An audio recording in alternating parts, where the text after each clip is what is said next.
ब्राह्मण झूठा वेद भी झूठा, झूठा ब्रह्म अकेला रे, पत्थर की मूरत कुछ नहीं खाती, खाते सब कुछ चेला रे।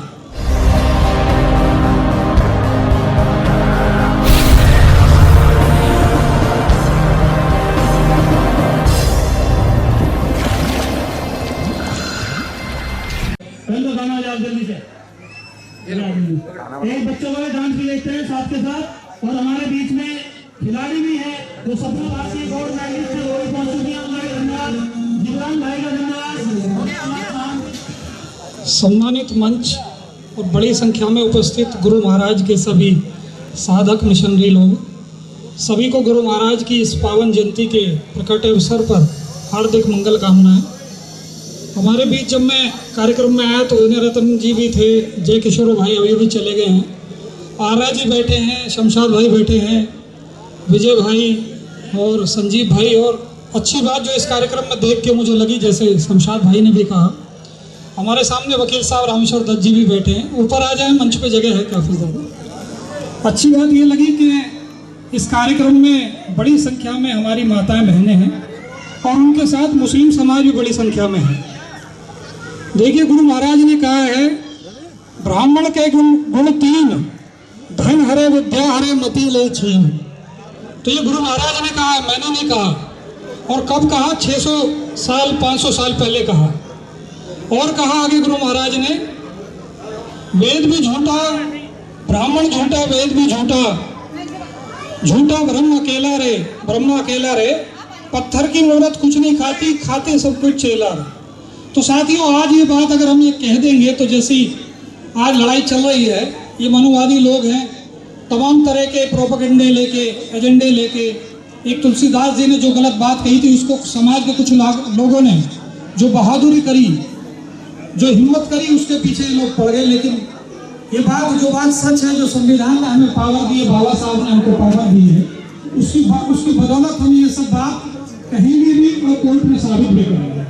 तो साथियों, मुझे इस मंच के माध्यम से सिर्फ इतना कहना है कि जो बात हमारे गुरुओं ने, संतों ने, महापुरुषों ने कही है, जो पावर आज बाबा साहब ने संविधान के रूप में आपको दी है, उस संविधान में जो सुख देने वाला विधान है, उस संविधान से पहले इस देश में मनु का विधान लागू था, जो भेदभाव पर, असमानता पर और अन्याय पर आधारित है। आज एक संविधान, सुख देने वाला विधान बाबा साहब ने आपको दिया, जो समानता पर, भाईचारे पर और न्याय पर आधारित है। आप छोटी सी बात समझिए, किसी परिवार में बहुत सारे लोग हों और अगर वहाँ स्वतंत्रता, समानता और न्याय नहीं होगा तो वो परिवार एक दिन विघटित हो जाएगा। इस देश का, भारत का हजारों साल का आप इतिहास देखेंगे तो उसमें 1000 साल कम से कम गुलामी के हैं। चंद लोग आए इस देश में, हजारों की संख्या में आए और इस देश को गुलाम बनाकर लूट कर चले गए। उसका एक सबसे बड़ा कारण यह रहा कि जो मनु का विधान इस देश में था, जो बांटने का विधान था, उसने कह दिया कि 3%, 4% लोग तो लड़ाई करेंगे, बाकी सब लोग सेवा करेंगे, बाकी सब लोग शूद्र हैं, अछूत हैं, मिलेच्छ हैं। और नतीजा ये हुआ कि हजारों की संख्या में लोग आए, मंदिरों को लूट कर चले गए और इस देश के शासक बन गए।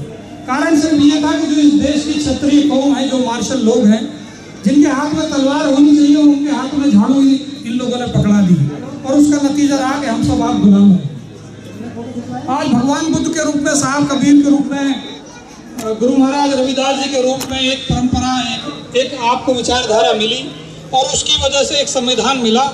आज इस देश के मनुवादी लोग पुनः उस संविधान को हटाने के लिए लगे हुए हैं और वो उसको बार बार कभी धर्म की आड़ लेते हैं, कभी दूसरी आड़ लेते हैं। आप देखिए कि बाबा साहब ने बताया कि इस देश के 85-90% जो लोग हैं, उनका जो धर्म है वो एक ही है। लेकिन आपको क्या बताया जाता है? राम राज्य के रूप में, हिंदू के रूप में आपको बांटा जाता है। जबकि माननीय काशी राम जी ने कहा कि इस देश में 7747 से ज़्यादा जातियाँ हैं और इस देश के जो असली शासक कौन है वो इस देश के पिछड़े, दलित, वंचित, शोषित और अल्पसंख्यक है। लेकिन राज कौन कर रहा है? राज 3-4% लोग इस देश में करते हैं। भारत के प्रधानमंत्री अपने आप को पिछड़ा वर्ग का बताते हैं, लेकिन आप गूगल करेंगे, अभी गूगल पे आप डाल के देखेंगे तो प्रधानमंत्री कार्यालय में जो 22 लोग हैं, उनकी सबकी जाति 18 लोगों की एक है। उसमें एक भी पिछड़ा, दलित, वंचित, शोषित नहीं मिलेगा आपको। तो इनकी बात कुछ और है और ये लागू कुछ और करते हैं। हमें ये जानना पड़ेगा, जैसे गुरु महाराज सतगुरु साहब कबीर जी ने कहा कि एक राम दशरथ के बेटे, एक राम घट घट में लेटे, एक राम है सकल पसारा, कौन सा राम है तुम्हारा।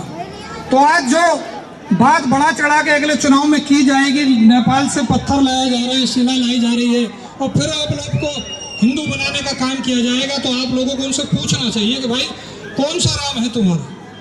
आप दशरथ के जो बेटे हैं उनको स्थापित करना चाहते हो, अयोध्या के जो राम है उनको मानना चाहते हो, तो इस देश में जो बाकी जगह है, अयोध्या के अलावा जो जगह है, जो बाकी जगह जो राम है, जो रोम रोम में बसने वाले राम हैं, वो ज़्यादा जगह में रह रहे हैं, उनको मानने वाले ज़्यादा हैं। तो गुरु महाराज ने कहा कि जो रोम रोम में बसने वाला राम है हम उनको मानते हैं, लेकिन ये आपको स्थापित करेंगे जो अयोध्या के राम है, जो दशरथ के राम है। तो मुझे आपसे यही कहना है इस मंच के माध्यम से कि आप महिला शक्ति, मातृशक्ति यहाँ हैं, दलित समाज के, हमारे पिछड़े समाज के भी लोग हैं।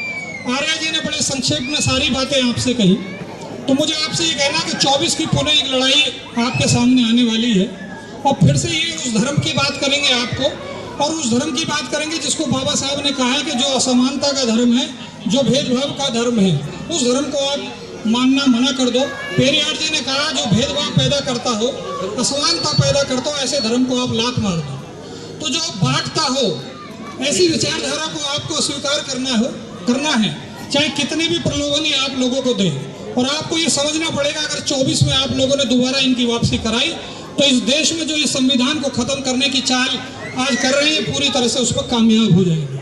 और ये कैसे रुकेंगे, जब दलित, पिछड़ा, शोषित और अल्पसंख्यक लोग एक साथ आ जाएंगे तो ये लोग रुक जाएंगे। जैसा भाई विनय रतन जी चले गए और यहाँ भीम आर्मी के बड़े पदाधिकारी अभी भी लोग उपलब्ध हैं, मौजूद हैं। जैसा आपने खतौली में किया ऐसा आपको 24 में करना पड़ेगा, तभी इस देश की विचारधारा बचेगी। बहुत बढ़िया।